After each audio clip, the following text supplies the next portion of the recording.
Welcome to the Positively You podcast. I'm your host, Jessie Larson, and I'm passionate about helping you shift the way you think so you can create a life you're absolutely obsessed with.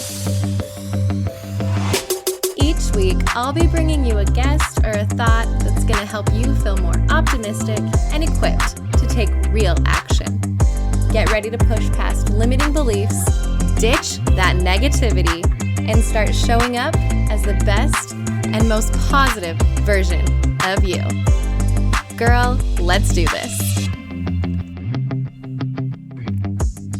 Hey, and welcome back to another episode of the Positively You podcast. We are officially in the year 2023.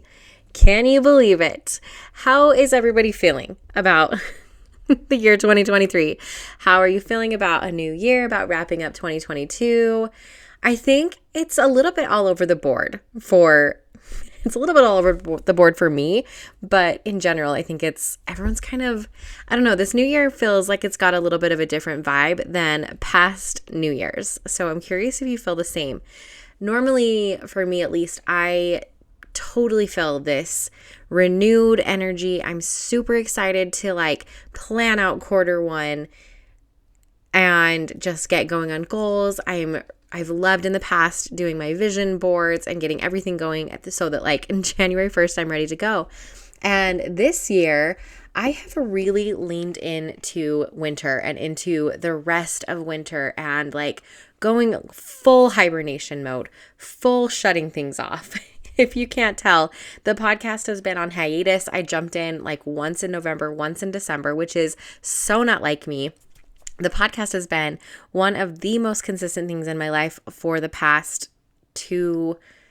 coming up on 3 years this year. Wow, that's crazy. The podcast launched in 2020. Can you believe that? And up until, this last fall and heading into winter, I'd been incredibly consistent with that and really just listened to my own body, my own signals, and went really inward with winter. I kind of fully embraced the natural rhythm of the earth and the cycles and all of those things and just kind of shut everything off. And I'll tell you, I really actually liked embracing winter and embracing the coziness and the slowing down of it. I slowed down our holidays a ton too. I said no to a lot of parties and a lot of outings and a lot of get-togethers. And I was really worried about having FOMO about missing out on some of those things. And I really didn't, because my intention was there to rest and to not be so busy, to not be so caught up in it. So I really did like that. And, then as the holidays were coming to an end and it was starting to shift into the new year, there was almost this rush of oh crap, you've got a week to get your life together. And at first I felt a little bit stressed about it, oh shoot, I've really got to get going. I got to do, I've got to put down my vision board and I've got to make my goals and I've got to get quarter one completely planned out and all of these things.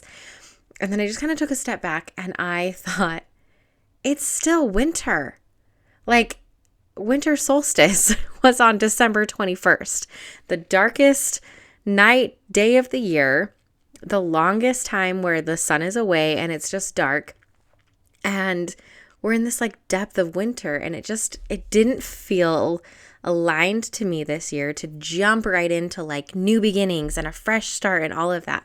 And as I was thinking about that, it was kind of confirmed to me through different posts I was seeing pop up and other people feeling the same way and talking about, the natural cycle of our earth versus the calendar that we follow.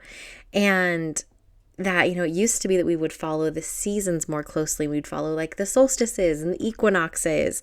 And now we've got this calendar that throws the beginning of the year into the middle of winter when naturally, from what I'm finding with my own experience, is a period of rest. And so it feels really unnatural for me to want to jump into a new beginning. Whereas when spring equinox is in March, that's when it feels like the earth is coming alive again and the flowers are coming out and the trees are budding. And that for me feels much more aligned of a new beginning. So I've kind of leaned into that this year a little bit. But I also didn't want to just let the first, because the truth of the matter is we do live in a world that is run by our calendar and a calendar year. So trying to figure out how to mesh the two of those together while still being like, okay, I want to like go more with the natural cycles of the world and of the earth, and living like that and feeling like really in tune with my body and with the cycles and all of that. But also recognizing and acknowledging that I live in a world that is run by time and clocks and deadlines and calendars, and I have to be able to function in that world as well. So coming to a place where it's like, okay, how do we morph the two things together? So that is to say, I've not completely thrown New Year's out the window and goals out the window, but I'm doing it a little bit differently this year. So not that I'm saying that you need to do exactly what I'm doing. I'm just simply here sharing a different perspective and a new idea, not a new idea, just what I'm kind of feeling and how I'm going into that. So I think that I can still have goals for the beginning of the year, and they can still be centered around, the rest and the going inward and the honoring of the winter season.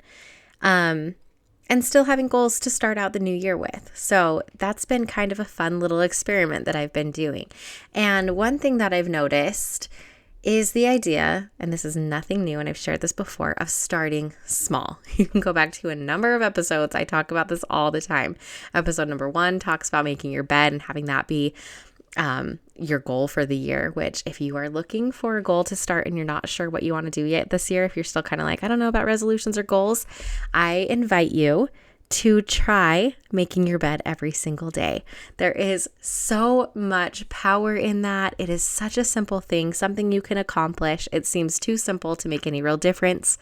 But even just today, I had someone send me a reel or tag me in a post about some benefits of making your bed and just some correlations that they saw. And the article was saying that people who make their bed every day are 208 times more likely to be or become a millionaire. Isn't that crazy? So make your bed and you're well on your way to that. And it goes into, it's obviously not just making your bed, but the discipline behind that and the practice behind that and what that means as you as a whole as a person. So it's a great practice. I've been doing it for a number of years now. I literally can't not make my bed.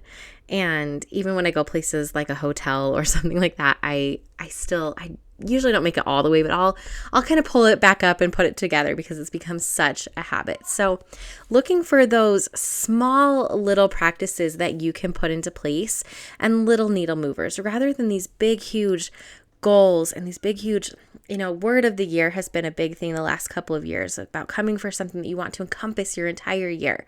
And looking forward to a full year is a lot. And that feels like a heavy weight and heavy pressure sometimes to figure out oh my gosh, what do I want the theme of my entire year to be? And I did an episode a little while back with Kara Harvey from A Purpose Driven Mom.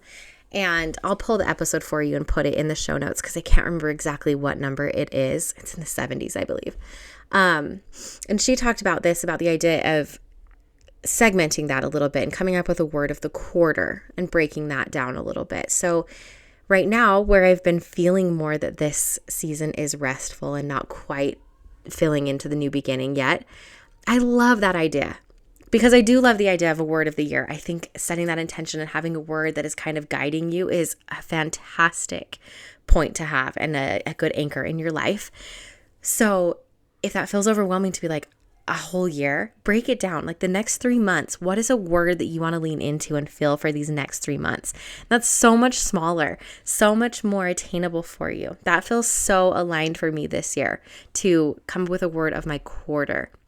And then come March, I've got a new word for that quarter and being really, really purposeful about that because life shifts and changes and we've got a lot of things going on. My word for January and what my intentions are going to be vastly different, honestly, than what they are in July when my kids are home and when it's bright and sunny out and the daylight is until 10, right? My whole life is quite frankly different in those 2 months. So there's a couple of ideas for small things that you can do to start out this year feeling goal-oriented, but while still leaning into not full-fledged, like gung-ho, change everything, do all the things starting January 1st, which it's already the 4th. So you know how that is. But, then you've got the people on the flip side who are like, nope, not doing the New Year's thing, not doing the resolution thing, not setting the goals, not declaring anything because I've done it in the past and I failed. And I think we do that as a way to avoid failure, right? We're like, nope, just not going to do it because then I can't fail. And we don't want to avoid failure. We want to set ourselves up for success all year long. And I really do believe, I'll drive home this point again, that it's with the small things, with the needle movers. And I've got a fellow podcast that I would love to point you to who talks about needle movers all of the time. Her name is Leah Remillet. She is the host of the Balancing Busy podcast. She is an insane business strategist. She is so good at systems and processes. I have learned so much from her. And whenever I hear her plug needle movers and the small little things that make a difference, I'm like, yes, yes, yes. If you're preaching this, I know I'm on the right track with my starting small ideas. So if you needed someone else to drive this point home for you, I will link one of her episodes in the show notes below for you as well. And, going back to no movement at all. If you're like, okay, I get you, but I really am leaning way more into the rest. There is progress in no movement at all. And that seems so, when you say it out loud like that, it sounds silly. And there's another podcast I'm going to plug for you, The Dance of Growth with Chelsea Christensen. And in her intro that is on every single episode, she has a little plug that says, life is like a dance. Sometimes it's fast, sometimes it's slow. And sometimes there's no movement at all. And sometimes if you're watching a really powerful dance or music or something, sometimes in that silence or in that pause, there is so much beauty, right? And even thinking about winter, I think about all of my plants right now that are dead, quote unquote, but they're not. They're under the ground and they are prepping and getting ready for that spring. But no one is seeing it.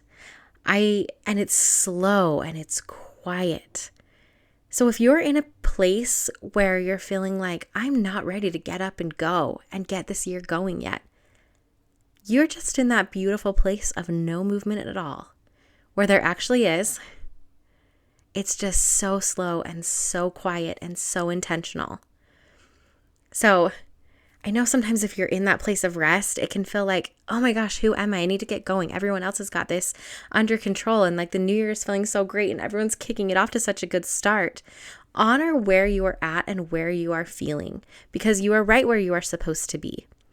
And when that inspiration strikes and you feel that, then take that as your movement forward. I don't know if I'm going to wait until spring equinox to have my, springtime. I might feel that push a little bit sooner. So playing into that and feeling really honoring you and your intuition and your feelings and your emotions and where you feel like your capacity is at. The holidays are a lot and the kids were home. They just went back and I'm feeling like, oh my gosh, I can breathe a little bit more right now. I mean, I loved having them home, but in that limbo, I've heard it referred to as the Bermuda Triangle of the holidays. And so if you need a little bit of more breathing time before you get going, I think that's fantastic. And if you're like, okay, but I still want to feel like I'm doing something, then girl, make your bed, right? Make your bed. Floss your teeth, come up with something really, really small. Drink your water, something that is just a small needle mover that is going to make the difference as it adds up into other things. I also want to I'm going to plug so many different podcasts because there are so many amazing ones out there. But a Woman of Wellness podcast that just came out this week is an episode on grace and giving yourself grace. So besides this one you're listening to right here, there are 3 others that I'm recommending for you to start out this year that I think are fantastic, that will help you to feel empowered with wherever it is that you're at, able to make those needle movers and able to give yourself the grace where you need it.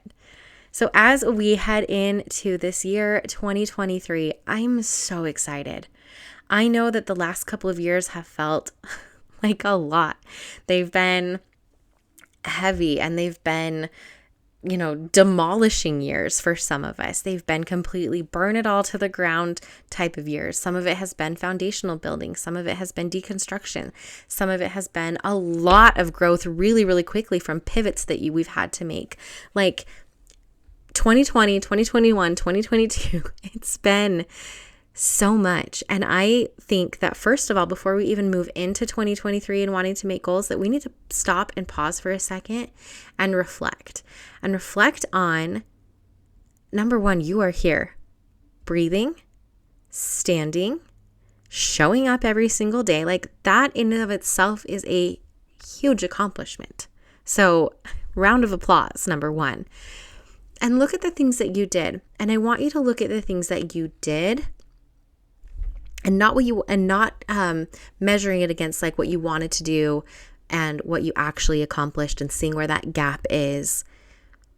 But actually the things that you did, you have made so much forward progress this year, even if it doesn't feel like it. I had my coach for fitness who I've been working with for almost 4 years. It's been over 4 years. I don't know. I've been along with her forever, Natalie. And she pointed that out. She said, I know you feel like this has been a learning year for you, but I need you to recognize the growth because you've had insane growth. And it took someone else pointing that out for me because I kept saying that 2022 was a foundation year for me. It was laying a lot of groundwork. It was a lot of learning. It was a lot of putting myself out of my comfort zone and learning and being a beginner and all of these different things. And I felt like it was just kind of that year. And it took someone else pointing out that growth for me to be like, oh my gosh, like, yeah, it was more than just basic foundation and laying groundwork for the future. Like there actually was growth there. So I'm really thankful for her for pointing that out to me today in my check-in that I had with her before I move on to my goals. And so I wanted to extend that same thing to you. You've grown this year so much. And give yourself credit for that, whether that's just like a quick thought in your head or if you want to get out and journal it, however you want to acknowledge that, but acknowledge it before you move forward and before you make these goals for 2023. Because what good is it to want to start out the year and to make all of these goals and these progressions if you're not going to look back and honor the growth and honor the journey and the process and the things that you've been through this year, right? The reflection is just as, if not more, important at the beginning of this year, reflecting on last year and even years past, than the intention setting and the goal setting and the planning for this next year. I fully believe that the reflection is so important. So as we head into 2023, I'm so excited for this year. So excited to do it with you, to show up consistently again here on the podcast. There are so many good, amazing things coming. Thank you so much for being here, for being a part of the Positively You community. You are amazing. I love you so much. Also say that to your people that you love. Tell them you love them. That's a good little needle mover. Just say that to one person a day that you love them. Someone in your life. All right, so I'll leave you with that, and we will be back next week. Thank you for hanging out with me again today. I'm so glad you pressed play. If you want to take a quick second to share this episode with someone you think would love it too, that would be amazing. If you're loving the show, make sure you go and leave a review on iTunes. Reviews are like magic for podcasts, and your review will help get this show into the ears of more amazing women just like you. And come find me over on Instagram. I'm there at positively.jessie, and I cannot wait to hang out with you some more. So until next time, have an amazing week.